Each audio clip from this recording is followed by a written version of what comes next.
I have another UE5 material for you and a material breakdown, and it is tileable natural cinder block. So I already shared clean painted cinder block UE5 material with you, and for this one I wanted to give you more natural look, more real industrial cinder block to use. So in this video I'm going to break down the material instance and some of the properties for you to use for the natural cinder block material. If you want to get this material to use in your environments, you can get it right now on WoLD Level Design Patreon. Join in, support WoLD, and download this material instance, and all the textures you need in order to use this material in UE5.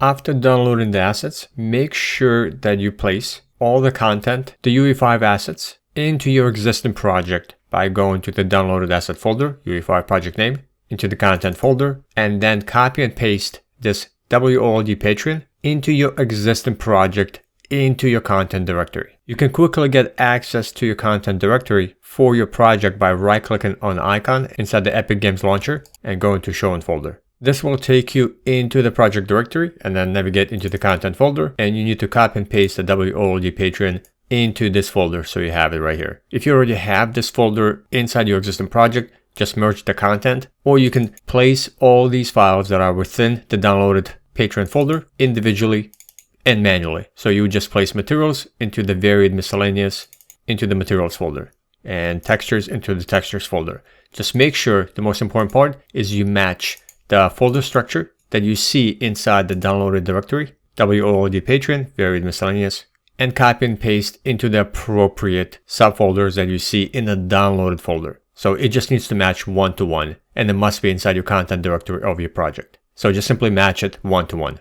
So here I have a simple scene setup, and I already have the material instance applied to tileable walls. So I'm going to open up the master material first just to show you the setup. And it's a very simple material with one key feature. Well, there are a few key features, but one of them is a mask that will allow you to control the cinder blocks and the mortar individually. So if I open this up and just show you, this is just one single channel available inside this packed masked texture, and it's the red channel. And this is what will allow you to control adjusting color and a few other properties for the cinder block as well as for the mortar. So that way you have control for each of these individual aspects of the texture individually. And this is what's set up right now. You have your cinder block albedo color, where you are able to change the color of the cinder blocks, brighten or darken it, desaturate it. And then you also have the cinder block mortar albedo color, where you can change the mortar in between the bricks, in between the cinder blocks, change the color, brighten or darken, and desaturate. And it's all controlled by the mask. And then of course you have your standard controls such as tiling, offset, rotation, roughness values, and normal map intensity. And then inside the scene, I just simply took the material instance, the MI, and applied it to the wall so I can go ahead and show you what the material instance can do and how to control some properties within the material instance. So let me go ahead and open up the material instance and maximize your view. So you have your albedo cinder block controls, and within the same group you have mortar cinder block control as well. So I put them all together inside one individual group. So all you do is just enable what you want to control. Let's enable cinder block color as well as mortar color. So cinder block color allows you to change the color of the cinder block. So you can change it to anything you want, and you can see that it does not affect the mortar in between the blocks. Let's go ahead and keep this color for now.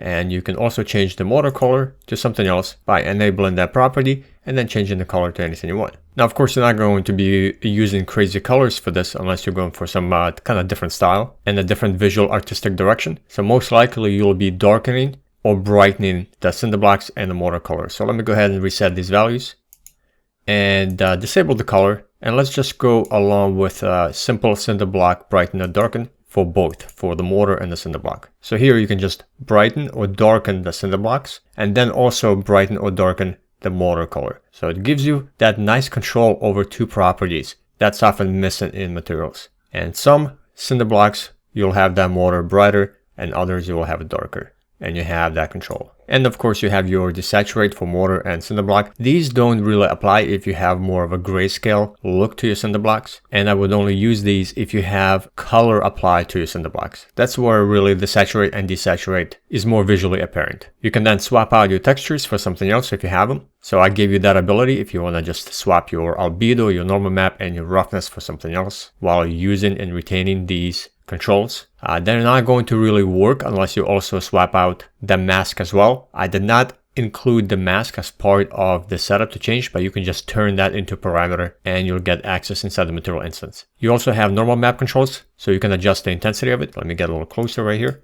So if the cinder block is not enough, it doesn't kind of come out of the wall and give you that detail, just increase the normal map intensity, increase it all the way up to 3. So it will intensify the normal map. This might be too much, just bring it down to 2, and it gives you that extra depth. Then of course you have your roughness for maximum and minimum. So just look at the light, the way it bounces off the wall, and then control the maximum and the minimum, and adjust how much of shininess or dullness you want for your cinder block. And you can see that's a little more shiny now, or you can just turn that down and make it more dull. So you have 2 controls for roughness. And of course you have your tiling. You have your offset, you have your tiling, and you have your rotation. So here you would just enable anything you want to use, offset it on X and Y, and move the texture if you need it. Then of course you can rotate in any amount. You can rotate it 90 degrees, for example. And then you can increase or decrease the scale or the tiling. So you can increase it or of course decrease it. So this is a really good material for urban areas, for basements, for industrial sites, for construction sites of tiling natural cinder block. So begin using it, begin creating with it, and you can get this material and more on World of Level Design Patreon. Support WoLD and get this asset and more.